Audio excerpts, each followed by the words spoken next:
Have you ever felt completely tangled trying to separate postmodernism from postcolonialism? Trust me, you are not alone.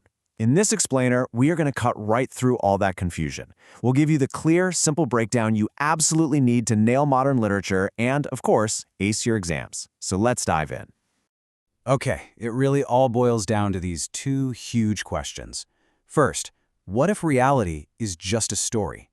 That right there, that's postmodernism's playground, a really deep philosophical dive into the whole nature of truth. And then you have the second question, and who holds the pen? Now this is postcolonialism's battleground, a political fight over power, over whose stories actually get told. These two questions are basically your compass for everything we're about to cover. And here's our roadmap to total clarity. We're going to start by really defining our two core questions. Then we'll jump into postmodernism's reality check, followed by postcolonialism's powerful fight for the microphone. After that, we'll put their techniques side by side, and we'll finish up with the ultimate memory map to lock this all in for your finals. Ready? All right, first up, postmodernism. The best way to think about this is as the ultimate skeptic's toolkit. It popped up in the mid-20th century, right? The world had just gone through these massive global shocks, and this movement kind of looked around and decided that maybe, just maybe, none of the old certainties really hold up anymore. Exam alert! Okay, this is a big one, so listen up. Postmodernism is all about questioning what we call grand narratives. You know, those huge, all-encompassing stories about progress or religion or history. Postmodern authors are basically the ultimate skeptics, the ones who say, hold on a minute, is that really true? They show us a world that's messy, it's fragmented, and it is definitely not about one single capital T truth. Now for a term that can be a little tricky but is absolutely crucial, simulacra. So you start with a real apple, right? Then that gets replaced by a picture of an apple, and then that picture gets replaced by a massive corporate logo. That's the idea, that in our hyper-real, media-soaked world, the copies, the images, and the signs have become more important than the actual real thing. You know, think about an influencer's perfectly curated online life versus their actual day-to-day reality. That gap, that's where simulacra lives. And this quote just brilliantly illustrates that postmodern anxiety. Authors like Don DeLillo, in his novel White Noise, explore this exact idea, how it becomes almost impossible to figure out what is real when we are just constantly bombarded with ads and news clips and branding. Reality just becomes another channel to flip through. So if you're a writer, how do you even write about a world that doesn't have a single, neat story? Well, you shatter the narrative itself. This is called fragmentation. Postmodern books often have these disjointed timelines or multiple perspectives all jumbled together. They totally reject a clean beginning, middle, and end because they believe life just isn't that tidy. It's kind of like scrolling through your social media feed. It's a collection of moments, not one single coherent story. All right, time to test your knowledge. This is a fun one. What's the name for that moment when a character looks right at the camera? Or maybe the narrator just admits you're reading a book? Think about it. You've got 10 seconds.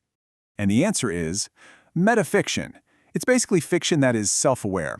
If you've ever seen a character in a movie like Deadpool talk directly to the audience, you've seen metafiction in action. In literature, Italo Calvino's If on a Winter's Night a Traveler is a classic example. It's constantly reminding you that you are reading a constructed story. It's playful, it's clever, and it is deeply, deeply postmodern. Okay, let's pivot to our second pillar. If postmodernism is busy asking, what is real, postcolonialism asks a much more pointed, much more political question. Who gets to speak? And this isn't just some philosophical game. This is a real struggle rooted in the actual history of colonialism and its aftermath. And boom, another exam alert for you.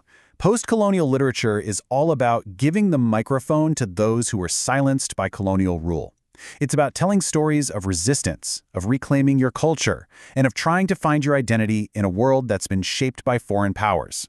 This is literature from the margins, fighting its way to the center of the page. Now, what is so fascinating here is this concept of hybridity. What happens when two cultures, the colonizers and the colonized, smash into each other? Well, you get something totally new, a fusion. That image of an English rose, but with petals made of kente cloth, captures it perfectly.